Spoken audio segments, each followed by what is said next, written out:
Hi everyone, my name's Etelvina Esquivel, and for my case presentation, the patient that I chose to present and talk about today is Thor Odinson, which you would know him as one of the Avengers from the Marvel Cinematic movies.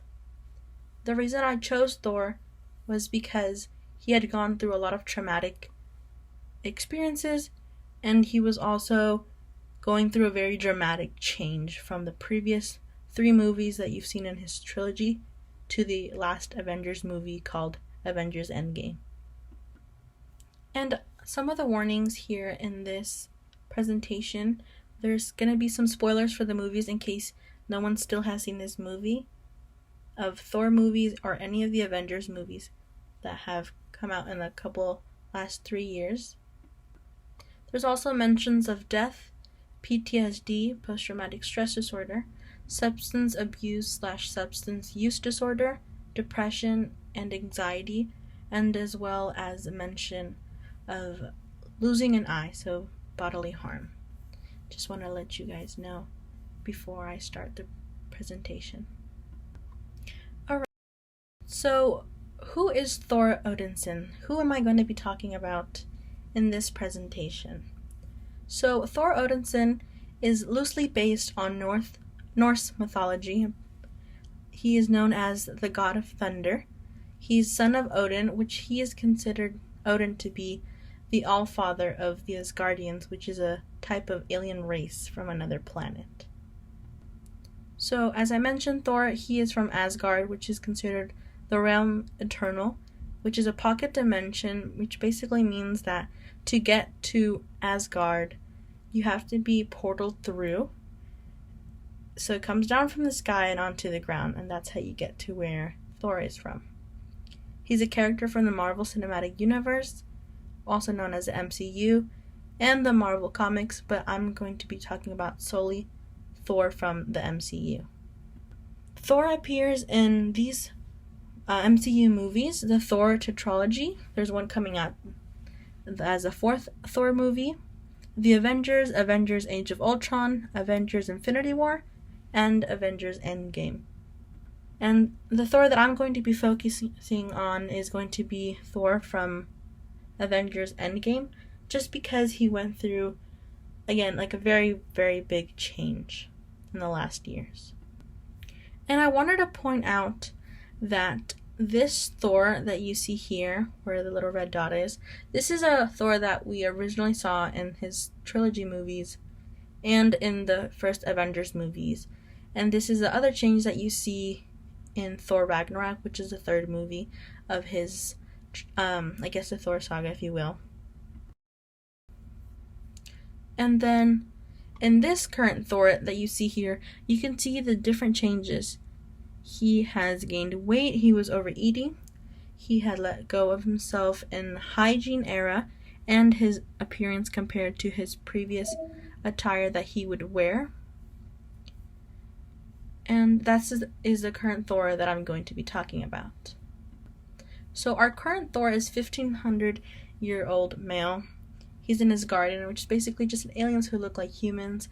But if you take into account of what he would look like here in Earth, he's a typical 30 to 40-year-old white male.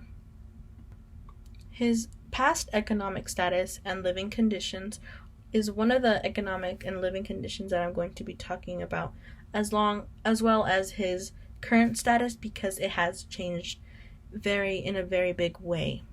So past Thor comes from royalty. He still does now, but at one point he was going to be the prince of his kingdom of Asgard. And he lived with his brother Loki, his parents, and the staff and his friends in the royal palace in Asgard, of where he lived. But his current economic status and living conditions have changed because his home, Asgard, was destroyed in a fire, basically in demolition by a fire demon called Ragnarok. And his people and themselves were carried away in planes as they were refugees from their planet. But then later that plane full of himself, his brother, and the citizens of Asgard, some of them were killed by Thanos, which, if you are familiar with the movies in the Avengers, he was a villain who tried to kill the people that were in Asgard as well as half of the population on Earth. His living condition changes as well because he doesn't have his home, he doesn't have his royal palace that he used to live in with his family. He kind of goes off and lives with the Avengers in a way, but then later finds a new Asgard with the remaining Asgardians that survive the attack, and that makes it. He makes his new home with his citizens and his friends. And unfortunately, his parents, his brother, and some of his closest friends are deceased as they were murdered. So, Thor's personality, he is someone who protects people that can't protect themselves, as you typically see in some of the movies if you've seen him. He protects humans because he grew up with the idea that he has to protect them because he has the ability and the powers and the resources, if you will, to help them if they're in need.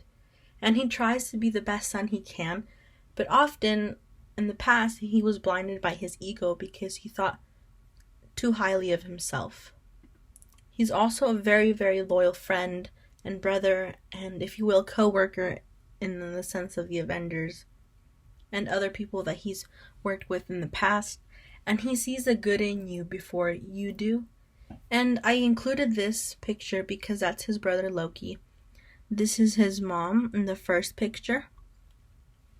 You see his dad is the one that's holding up a sphere, if you will, or staff. And his dad is the first person that you see with his headdress. And his mom is the one in the mint dress. And his brother Loki is in the second picture.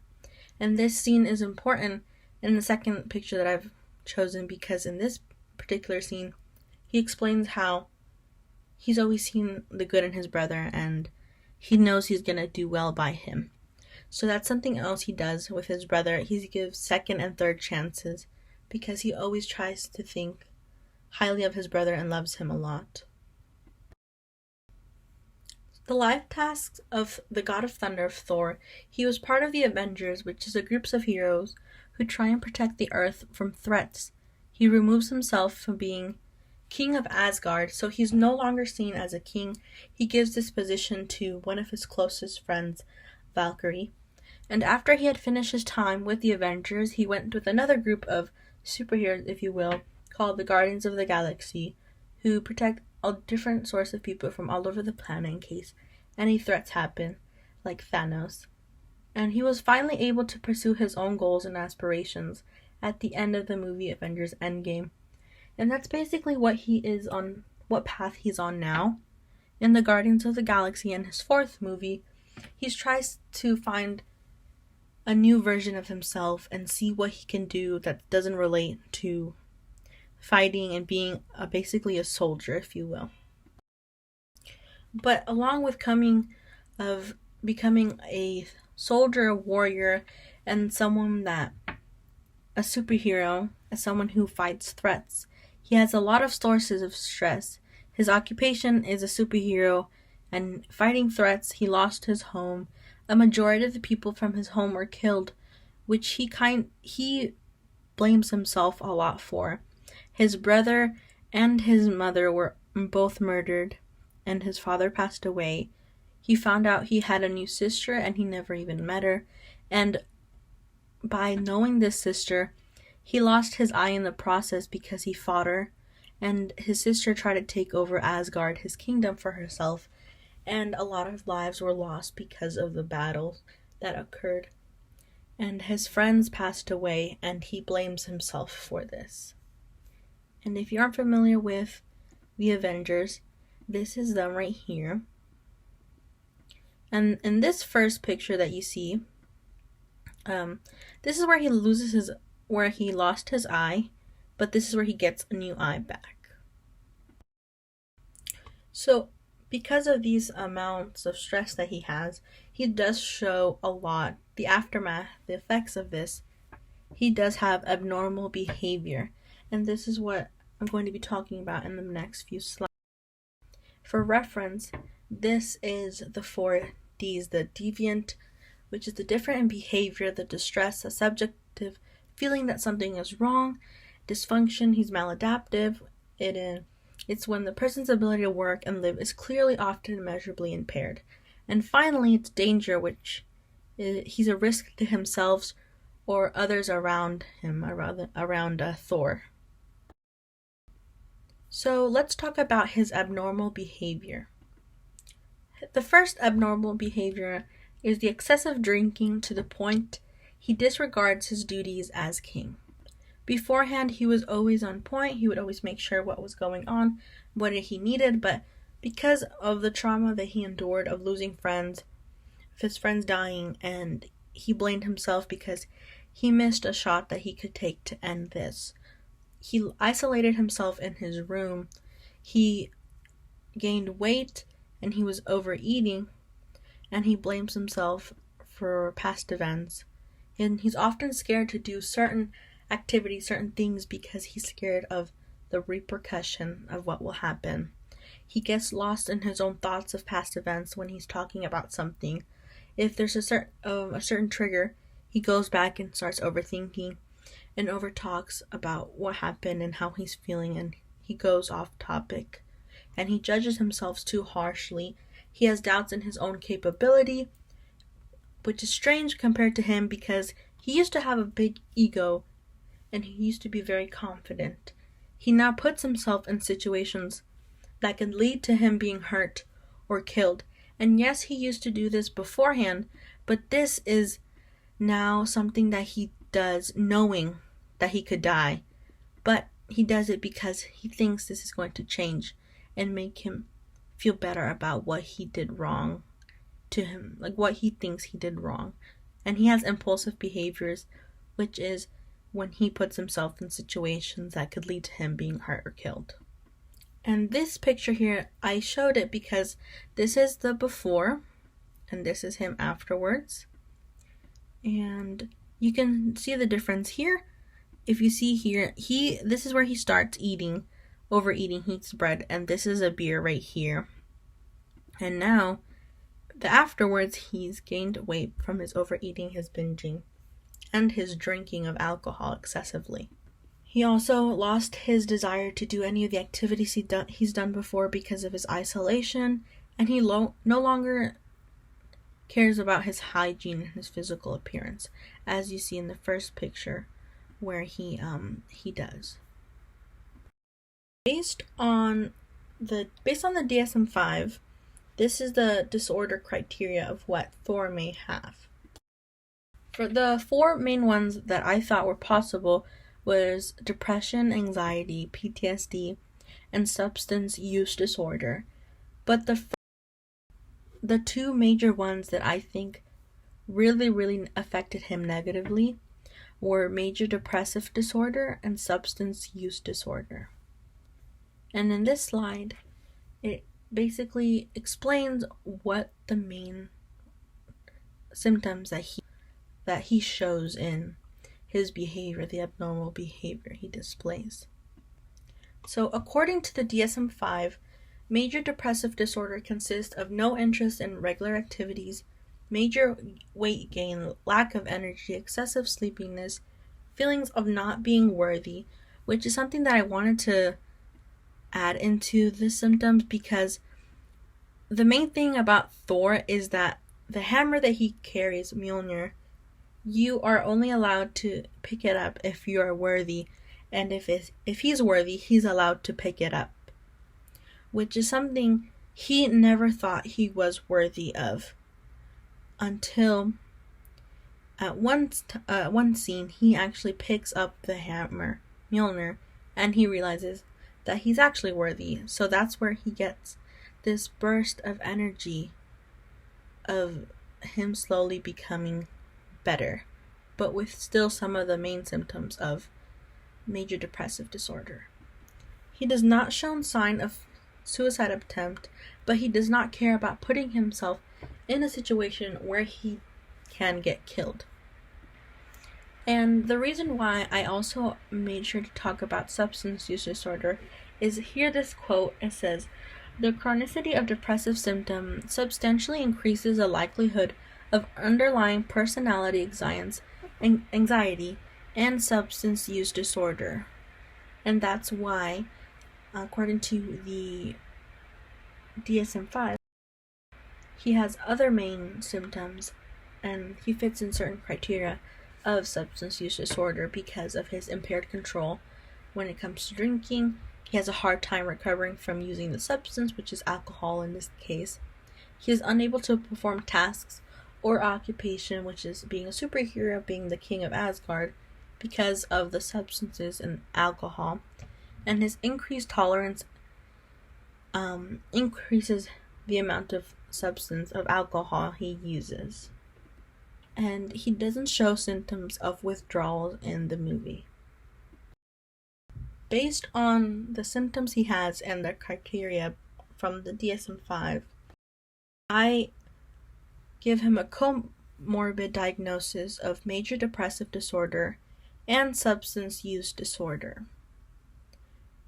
He has lost the interest in daily activities. He uses substances to deal with personal issues, which is alcohol. He has depression, which lasts for longer than a day. It lasted for almost 5 years of isolation. He has a severe weight gain and fatigue, and he has shown feelings of feeling unworthy.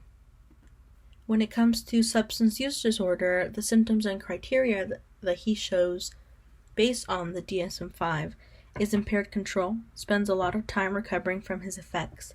He continues to use alcohol despite having to be isolated from his friends. He ignores his responsibilities, and he is drinking nearly every day, and not just in a social setting. Even when there's no one around and he is by himself, he is drinking. In this slide, I wanted to show key behaviors, exact specific moments where I saw some of these symptoms based on major depressive disorder and substance use disorder. In the previous slides, those are the main criteria from the DSM-5, and in these examples that I have here are ones that I've gotten from seeing the movies, and those are the specific ones that I want to mention, so you understand why his comorbid diagnosis exists. When it comes to MDD, major depressive disorder, he isolated himself in his room, and the people of New Asgard had not seen him in a very long time. Neither did the Avengers, so they were very surprised to see his weight gain, and he had binged eat. He stopped taking care of his hygiene and his physical appearance, which is abnormal for him because he always wore his regalia of the prince and future king of Asgard, and now he wears dirty clothes and sweatpants compared to his regular attire that you saw of his uniform and his cape. He offered himself to try a new piece of technology that Tony Stark, Iron Man, had made that could have killed him or severely injured his body.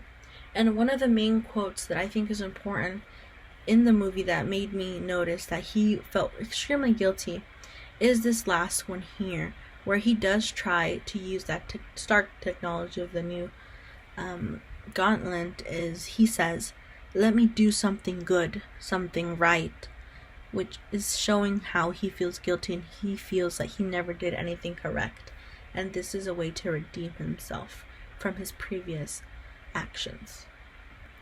Now, if we move on to substance use disorder, specific examples from the movies and scenes is he drank so much he had kegs of beer literally outside of his home. That was just him that he drank, and he consistently wants to drink when he is feeling stressed or nervous about something, and his drinking caused him to ignore his responsibilities as the king of Asgard, that someone else had to take control, and they weren't assigned as the king or any responsibilities.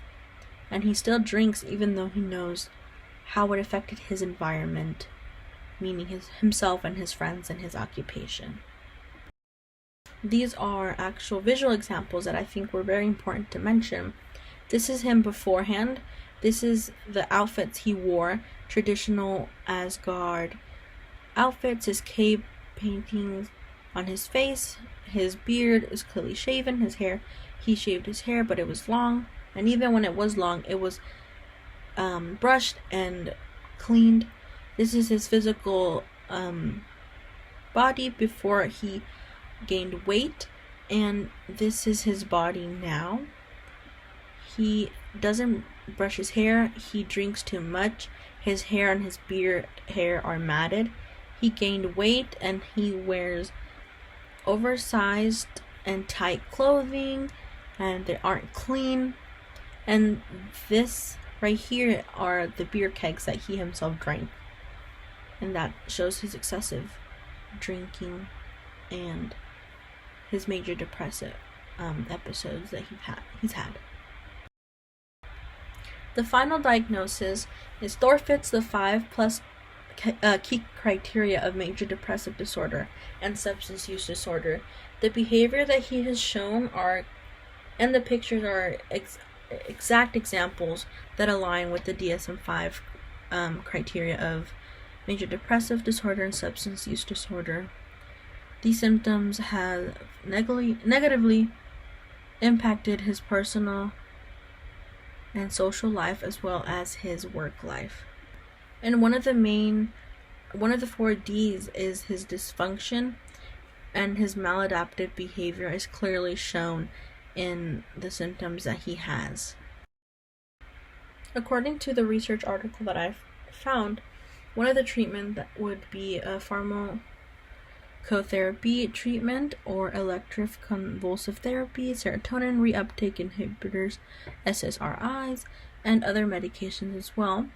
And this treatment is part of the common data model, in which you need a psychiatrist, and what's needed is electroconvulsive therapies, SSRIs, and other medications. Typically last around 1 year, but I did not find that this treatment, there was lack of evidence that this could help him. But many of the typical symptoms used in MDD, major depressive disorder, is therapy, CBT, and as well for substance use disorder, many people find it helpful to go into inpatient rehabilitation or to find a group, a self-help group as well, to talk about the feelings that he has and how he can get better as well. But I don't think this would be helpful for him. According to his holding environment, he travels way too much, and it's not a steady environment where he can maintain his treatment. As you saw, the treatment lasts around 1 year, and he's not going to be in a steady environment where he can take the therapy or the medication, and he could have potential triggers because he is going to be in an environment.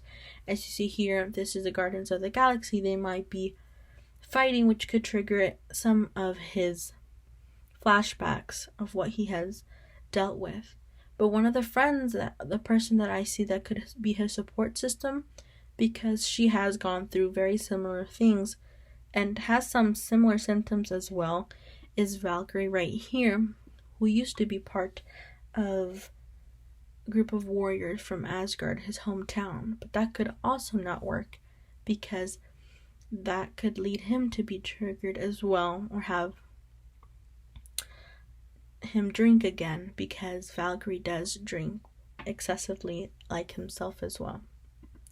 His co-workers, which I call the Avengers, I consider them his co-workers, those were his main group of people that actually cared about him and wanted to make sure he was okay.